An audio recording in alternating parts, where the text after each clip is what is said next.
Hello and welcome to another episode of Virtual Legality. I'm your host, Richard Hoeg, managing member of the Hoeg Law Business Law Firm of Northville, Michigan. And today we are once again going to dive into the controversy and mystery surrounding the banning of one of the most popular Twitch streamers in the world, Dr. Disrespect, who was unceremoniously banned without nary a word from Twitch and very few words from him himself. A few weeks back, we covered it in a couple of videos on this channel, but throughout that time, people have been coming to me and asking me in DMs and in comments to my videos to cover this further and to talk about different angles related to this story. And while I don't want to oversaturate the discussion here, there was one particular angle which I thought was very, very interesting that a couple of people have brought up in the last week and which kind of came to a head yesterday. So this is the story of a Patreon content creator named Owen Benjamin. And to start out as a caveat, I'm not familiar with this gentleman's work. In fairness, not a lot of people on the internet appear to be covering it from a journalistic perspective. So I've pulled up two kind of polar opposite news items about this particular quote-unquote alt-right comedian as described by the Daily Dot to try to give a color to what exactly happened here. Suffice it to say, I don't know this person from Adam. I can't tell you whether he's the worst person on earth or the best. But certainly these two journalistic outlets have a very different impression of him. And here's basically what is happening. It says, Owen Benjamin has managed to get 72 of his fans sued by Patreon. Last October, Patreon banned Benjamin, an alt-right commentator and self-styled comedian, for violating its policies against hate speech. Patreon's ban came in the midst of a flurry of other platforms kicking him off as well.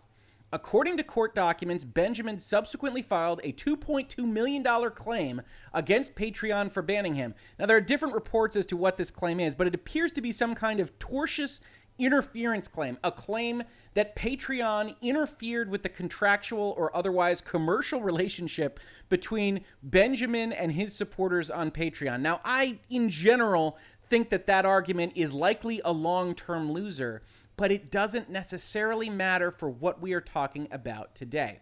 He later upped his demand to $3.5 million. He also got 100 of his fans, also known as bears, to file separate identical claims against Patreon for kicking him off the platform. Court records state that Benjamin used the multitude of individual claims, all of which were filed by his lawyers, as leverage to attempt to convince Patreon to settle. It refused.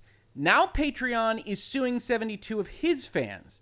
This lawsuit is about keeping hate speech off of Patreon. The company told the Daily Dot via email, "We won't allow former users to extort Patreon and are moving these frivolous claims to court where they belong." Keep your eye on that word frivolous. Unlike the prior claims, the suit against Benjamin's fans is filed in California state court. Patreon's previous terms of service required claims to be submitted to arbitration, like Benjamin's $3.5 million cause of action. An update to its terms of service that went into effect on January 1st both prohibits users from filing claims based on the platform kicking off someone else and requires any who do so to pay the company's attorney's fees and costs, court documents state. Thus, if Patreon wins the suit, Benjamin's fans could be on the hook for a significant sum, which may negatively impact their ability to chip in for the $1.5 million ranch in northern Idaho that he's lately been begging for cash to buy for himself. Nothing like some editorializing to really help sell the point, right? But in any event, what happened here, by all descriptions and from various sources in my DMs and elsewhere, is that this particular content creator got his supporters, or got 72 of his supporters, to all file arbitration claims against Patreon. And as we will see in this video, because of some unique structures under California law, and because every tech giant, including Twitch, mandates that their rules, their terms of service, are governed by California law, they could find themselves in a deep amount of trouble if they have to actually pay for these arbitration claims. Now, the other side of the spectrum here is Mike Cernovich, who I am certain that many of you have heard from and heard of, and we aren't using this particular article for any truth value outside of the description of events. So we did the Daily Dot, we've got Cernovich on here, we've got both sides of the political spectrum. Is what it is because there aren't big journalistic outlets talking about this. And I think that's a shame because this is actually very important, and it is the kind of thing that is very likely to have California law changed. And I say that because what we're going to talk about in this video is, in fact, a major exposure, a major liability for all of these companies with the way that these judges and these courts are seeing these laws interact specifically in California, such that I really do think that these companies and various other legislators in California are going to see some of these rules changed because this is massively too much exposure for these corporations. Now, the summary given here is that Patreon banned Owen Benjamin. Owen Benjamin's backers moved for arbitration, alleging various causes of action, tortious interference, whatever it might be. Under the arbitration procedures spelled out in Patreon's terms of service, Patreon must pay the filing fees, which could total millions of dollars. Now, that's wrong, but we'll get there. Patreon cannot collect those fees back even if Patreon wins the arbitrations. That's true because of this quirk in California law. It says, Patreon, by banning a creator, disrupts the economic relationship between creator and backer. In legal terms, this is called tortious interference with a business relationship. As I've already said, I think this is a loser. But you have to understand when we're talking about this particular issue, and we're going to get back to Dr. Disrespect in just a minute, but when we're talking about this particular issue, there are two major kind of avenues of damages, of money going out the door from the company or from the backers, depending on how things go. The first is the underlying claim. Did you actually do something that is a breach of contract or is a tort, is tortious interference, something that I can sue you for and that you would owe me money for under the law? That's question one. Question two is, if we have to go into arbitration, who owes the money and why? And that comes on top of things, right? We've talked a lot in Virtual Legality about the inefficiencies of the legal system and how the rich can very much take advantage of the fact that lawyers cost money and this entire process costs money. But in this particular instance, because of this combination of these particular rules and laws in California, Patreon and Twitch and Amazon and Google and everybody else that uses California law that has these arbitration mandates could find themselves in some significant trouble because of this interaction. Now, I don't think there's a great tortious interference claim here because there aren't really damages, especially if you have refunded whatever it is that you've collected, right? If Patreon has refunded the subscription fees, they haven't made any more money. Or if, say, Twitch has refunded all of the subscription monies received for it from a certain specific Twitch streamer, right? And now things start to fall into place, right? We saw this when we talked about Dr. Disrespect at the start, but one of the things that really jumped out at me was the fact that Twitch moved to immediately refund all of these subscription dollars. And one thing that does under the law is it limits the amount of damages that anybody can come after you for. That first part, that underlying claim. Because if you imagine, hey, I subscribed to Dr. Disrespect for maybe some large amount of money, and you took Dr. Disrespect off your channel and I can't get whatever it is that I think I paid for, then maybe you do have a claim against Twitch for the damages because you didn't get noticed, you weren't a part of this conversation. Twitch said, we aren't even going to talk about it, here's all your money back, and we're not even going to talk about why Dr. Disrespect is gone. But it starts to eliminate damages. It starts to eliminate the possibility of winning and succeeding in a claim. What it doesn't eliminate the possibility of is getting your foot in the door in arbitration. Now, this article continues, Patreon under California law must pay the arbitration fees in advance. Again, that's not true, or at least it's slightly inaccurate. What this appears to be referring to is a bill that went into effect in California at the start of this year, January 1st, that said the following. In an employment or consumer arbitration, and we're talking about a consumer arbitration, we'll see that word pop up in a couple of places, either expressly or through application of state or federal law or the rules of the arbitration administrator, the drafting party, the party that made the contract, is to pay certain fees and costs before the arbitration can proceed. If those fees or costs to initiate an arbitration proceeding are not paid within 30 days, all these very bad things can happen.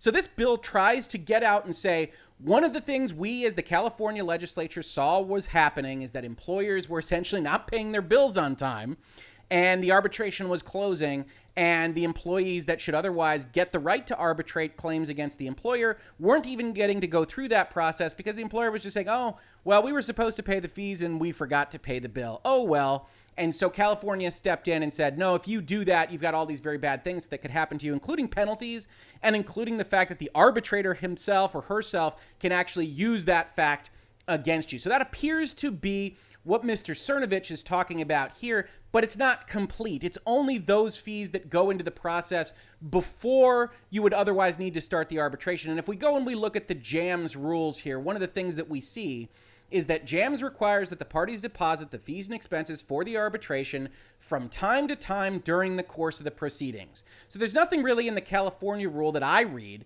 that suggests that you have to pay everything in advance. You wouldn't have to pay all the fees that could possibly happen in an arbitration in advance. You would just have to pay them as they become due. And certainly at the start, to get the arbitration rolling, that bill would come in and say you have to make sure that that money is in the door. Now, that bill actually started and took effect as of the start of this year. That becomes an open question with respect to this case because it happened in December and January, and does that bill actually help them or not?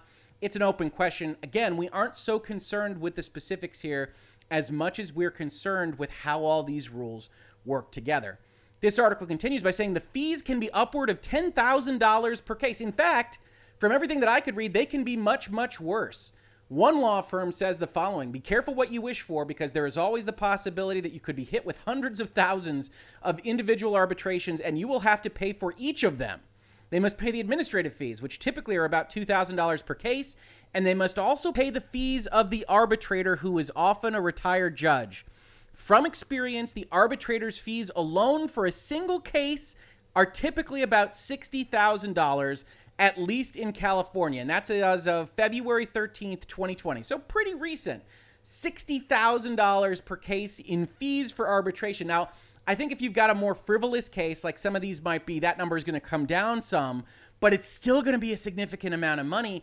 And while we're talking about 72 subscribers here with respect to this particular individual and Patreon, if you raise that exponentially, if you get into the thousands, 1,000, 2,000, 5,000, 10,000, you start to have even a baseline number of fees start to be a real potential problem for these platforms.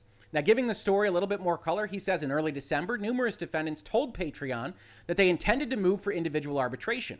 Patreon's terms of service suggest that contacting them before seeking arbitration is required, although this provision could be read as a request rather than a demand. It says, we encourage you to contact us if you have an issue. If a dispute does arise out of these terms or related to your use of Patreon and it cannot be resolved after you talk with us, then it must be resolved by arbitration. Because Patreon wrote the terms of service, the terms will be resolved against Patreon. He goes into some Latin here, which I don't actually use very often in my practice on this, but he's right in the overall kind of statutory or contractual interpretation that contracts will be interpreted against the drafter. And in particular, when you've got a contract like this one, which wasn't negotiated, what we might otherwise call a contract of adhesion, that will almost always be read against the company that drafted it rather than the other party. It won't be interpreted on a neutral basis. If there is an ambiguity, it will be interpreted against Patreon or Twitch or Google or YouTube or whomever. 2 or 3 weeks after these folks approached Patreon, Patreon unilaterally altered the terms of service by adding the clause, you may not bring a claim against us for suspending or terminating another person's account, and you agree that you will not bring such a claim. If you try to bring such a claim, you are responsible for the damages caused, including attorney's fees and costs. These terms remain in effect even if you no longer have an account. Now, there's all sorts of stuff happening there, but I will tell you from experience that one thing that people will not like, third parties, arbitrators, mediators, judges, whomever it might be, is you trying to change the rules of the game effectively halfway through. After people have started to contact you about a dispute, if you try to change the rules right there, you're likely to get yelled at. And Patreon is very likely to get yelled at long-term as part of these specific changes. Or as this article says, yes, Patreon literally changed its terms of service after it was contacted by arbitration claimants who were required to contact Patreon before moving for arbitration. Realizing that the arbitration fees would be in the millions of dollars range, Patreon filed a group action against all 72 arbitration claimants. Here's what Patreon's terms of service say about group actions. No class arbitrations or other grouping of parties is allowed. You're waiving those rights. We are also waiving those rights. And then this hearing occurred yesterday that Mr. Cernovich wound up summarizing, and it ultimately wasn't determinative. The judge is still seeking further briefing. But I think at the fundamental level, the legal logistics here are separate from the fact that the arbitration provision is very likely to be upheld in some form.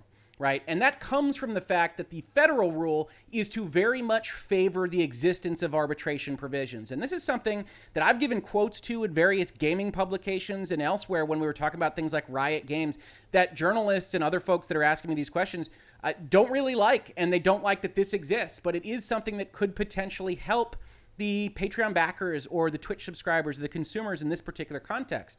And that's the federal rule says a written provision involving commerce to settle by arbitration a controversy thereafter arising out of such contract shall be valid, irrevocable, and enforceable, save for the various reasons that you can otherwise void a contract, duress, generalized unfairness in various state laws, et cetera, et cetera. And so because this kind of federal preference for arbitration agreements and arbitration clauses exists, that means that for the most part, these companies, even at the state law level, are going to have a lot of difficulty getting out of them. And that's even with them having a winning argument on the underlying claim, right? Forgetting the difficulties about the crossing of December and January and whether you can actually change the terms and conditions, if we just pretend that there were a new action happening at Patreon right now, this provision right here would mean that basically Patreon wins if you try to bring a claim against them for banning one of your favorite content creators. You may not bring a claim against us. If you try to bring such a claim, you are responsible for the damages caused, including attorney's fees and costs. Now, that second part relates to the costs of adjudicating a dispute. And so they might lose on that. But ultimately, at the end of the day, they would probably win the action for the underlying kind of claim. They also say that you will indemnify them from all losses and liabilities, including legal fees. And they reserve the right to exclusive control over the defense. And if we use that right, then you will help us in our defense. Now, sidebar here, before we continue on, this is an absolutely terrible set of terms and conditions. Worse than some of the stuff we saw when we were analyzing Ubisoft. Worse than some of the stuff we saw when we were analyzing YouTube or Twitter. This is a terrible provision. You'll indemnify us for anything. We can control the defense, which means we can settle for any amount of damages we want. And if we take that control, while you are liable, you'll still help us for whatever cost that costs you in terms of flying or otherwise giving us your time. That's ridiculous. But it is the terms and conditions that are currently in the Patreon terms of service. Now, as we continue on, we get to the language that really would come to the fore in any action at Patreon. We encourage you to contact us if you have an issue. If a dispute does arise out of these terms or related to your use of Patreon and it cannot be resolved after you talk with us, then it must be resolved by arbitration. Must be. Any fight we have about what this contract means must be resolved by arbitration. And don't make any mistake, that includes an indemnification provision. That includes whether you have the right to bring a claim against us for suspending someone. Every dispute is subject to arbitration. Now, this arbitration must be administered by JAMS. That's an arbitration provider. Under the JAMS Streamlined Arbitration Rules and Procedures, except as expressly provided below. Now, if we go and we actually look at that, you'll see that for the most part, this talks about you paying your fair share of fees and expenses. Each party shall pay pro rata share of fees and expenses as set forth in the JAMS fee schedule in effect at the time of the commencement of the arbitration. So Patreon says, yeah, we'll figure it out and we'll pay what we're supposed to pay. And also, by agreeing to these terms, you are waiving your right to a trial by jury or to participate in a class action or representative proceeding.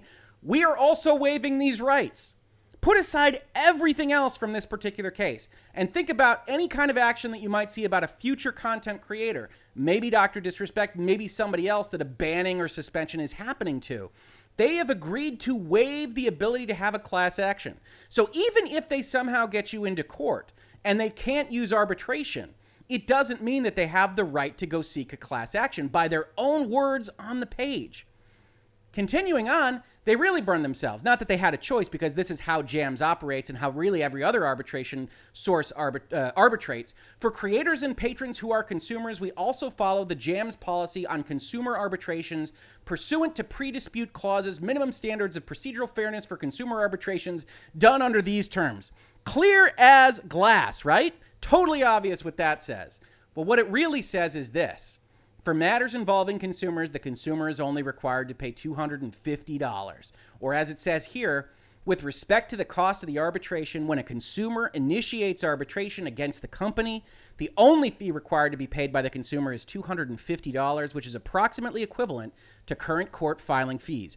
All other costs must be borne by the company, including any remaining JAMS case management fee and all professional fees for the arbitrator services. That's where the real bill comes in. When the company is the claiming party initiating an arbitration against a consumer, the company has to pay everything. It has to pay the filing fee, the $250, and the consumer doesn't have to pay anything because they're otherwise getting sued. It's an arbitration, but it's a lawsuit. And so in these particular rules for consumers, JAM says consumers only have to pay $250. And who's a consumer?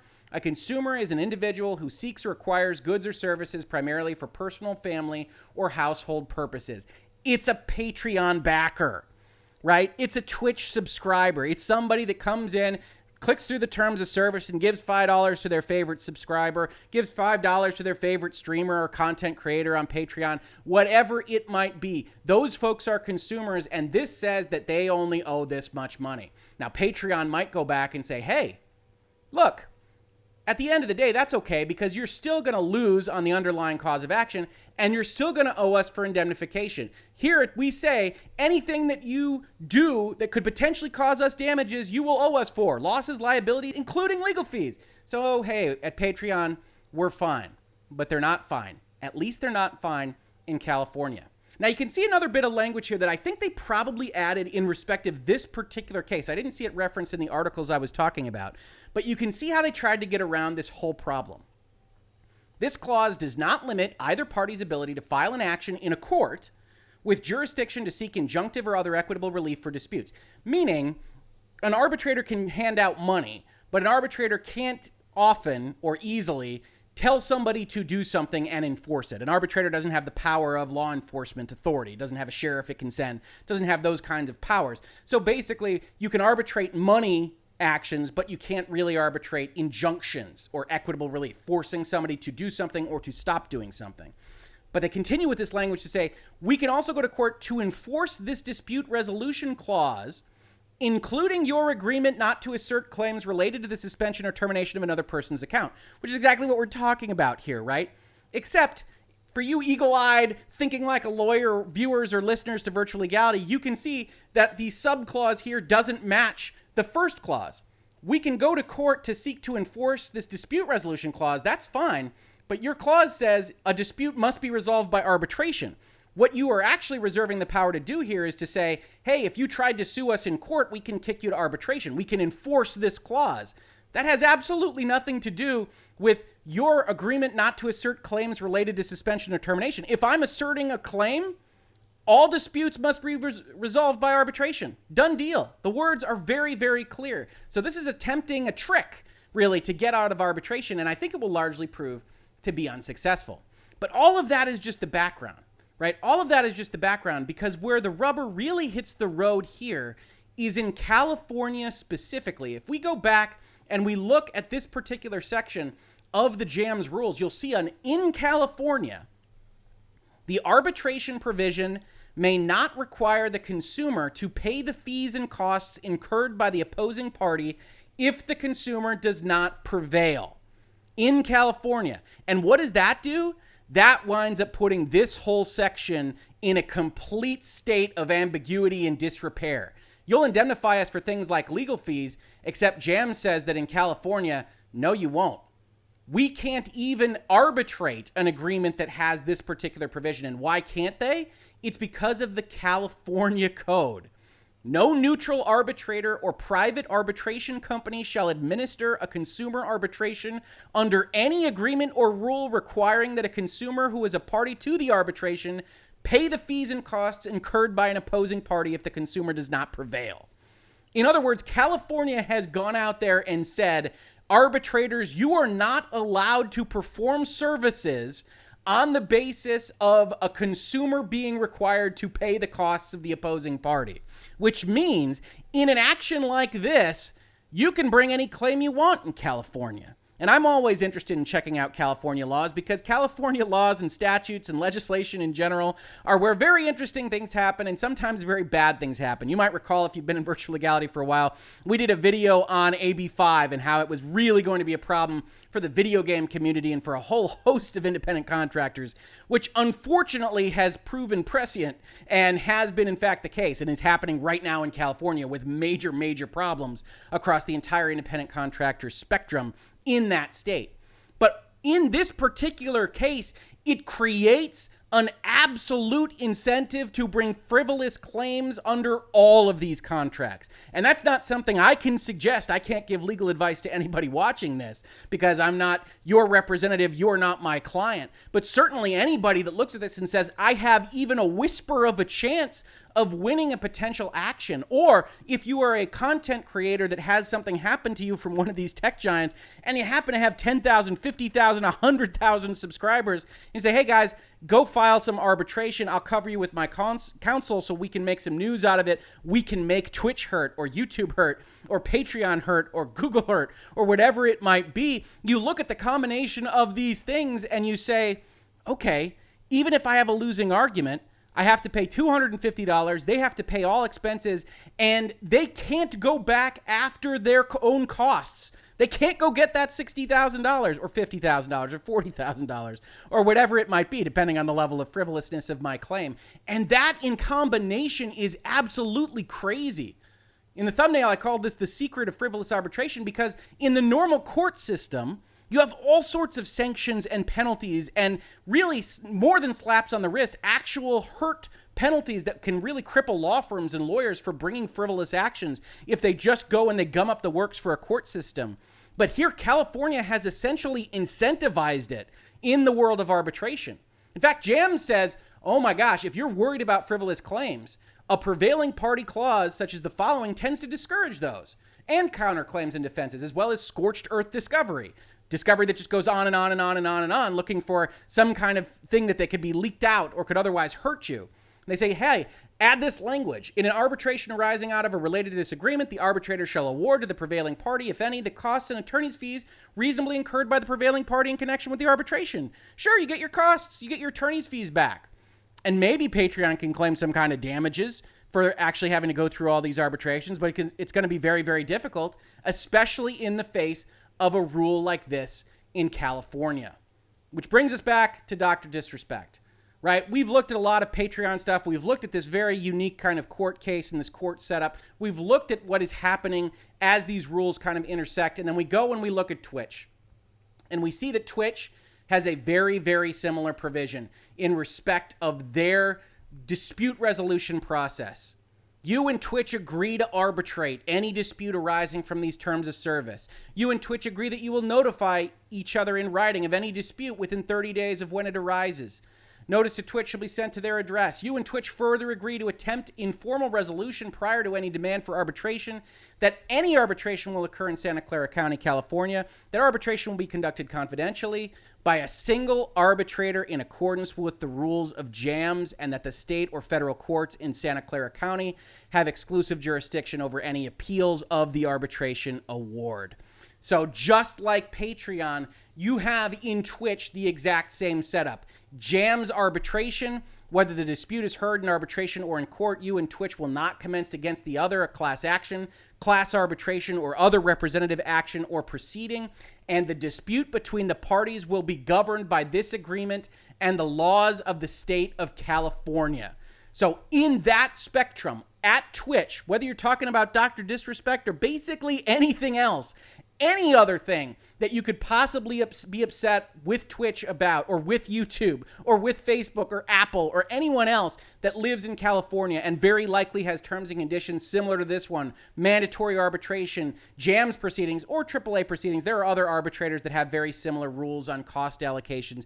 And California governing law, you wind up with rules like these. For $250, you can just extract tens of thousands of dollars of cost from one of these tech giants. And I do think, as a lawyer, as someone that thinks that access to justice is important, that at some level this is a good thing, that consumers need to have the ability to not simply be swamped by the larger chip stack at the table, to be able to go and to make their case. But I do think when you tie this kind of concept to the concept in California, where you can't even have any defense against frivolous actions, you wind up in a situation where you are encouraging, you are really begging for a major, major problem at the Kickstarters, the Twitches, the Facebooks, the YouTubes of the world.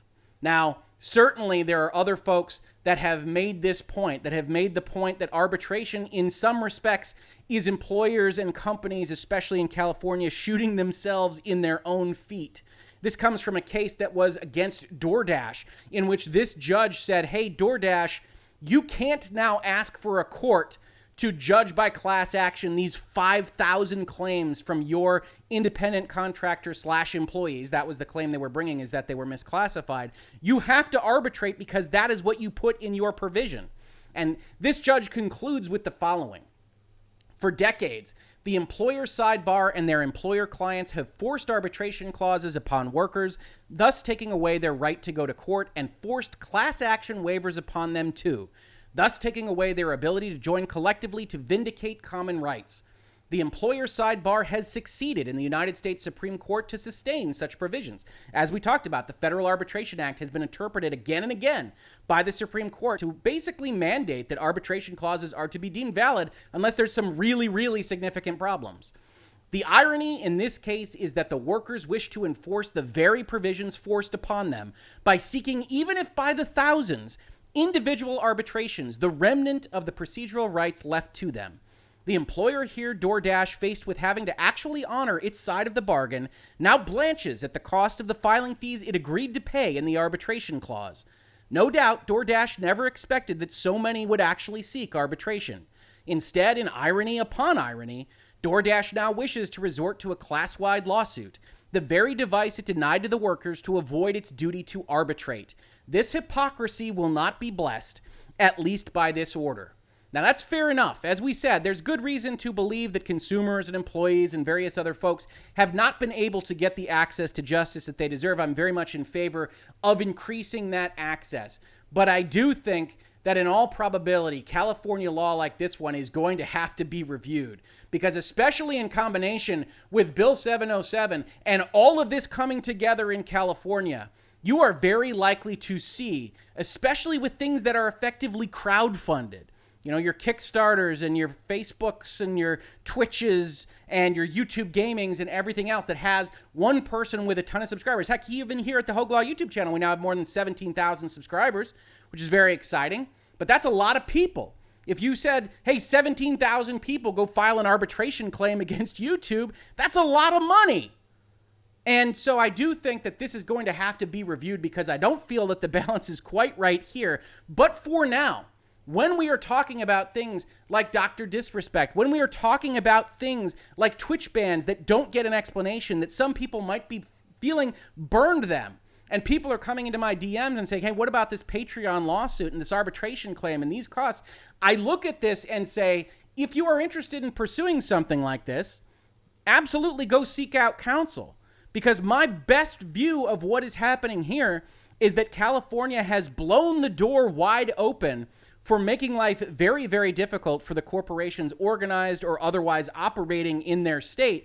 And while I do think that door will eventually be closed, for right now, I see no reason why those rules don't act together so that if you can have the bare whisker of a complaint, if you've given a subscription fee to Dr. Disrespect or another person that you feel was wrongly banned and you want to claim tortious interference or these other things, which at the end of the day, understand, I think are losing propositions at the end of the whole arbitration case, you may well still be able to go and get arbitration costs out of the company because of what these rules actually say. So yeah, I'm advocating for a change in the rules because I think these are wrong as put together right now. But I could hardly believe what I was seeing when I was doing the research for this video. And as far as Dr. Disrespect goes, if somebody wants to go and get discovery as to what happened with Twitch, arbitration might be a way that they could go, if only to get the costs out of Twitch at a bare minimum. This has been Virtual Legality for today. A bit of a unique episode for us. We aren't generally talking about arbitration statutes and the interaction between it and JAMS rules in California for a random Patreon lawsuit. But we are regularly talking about the business and law of America and the world through the prism of pop culture, video games, music, movies, and television. So if you enjoyed this, please like, subscribe, ring the bell, tell people that we are here, tell people that we are having these conversations. And as I said, put this in wherever you like. Put this on any forums that you think might be interested. I love having conversations with new people that visit the channel. If you saw this on YouTube, thank you so much for watching. And if you listen to it as a podcast, thank you so much for listening. And I will catch you on the very next episode of Virtual Legality. Virtual Legality is a YouTube video series with audio podcast versions presented as commentary and for education and entertainment purposes only. It does not constitute legal advice and does not create an attorney-client relationship. If you have legal questions about the topics discussed, please consult your own legal counsel.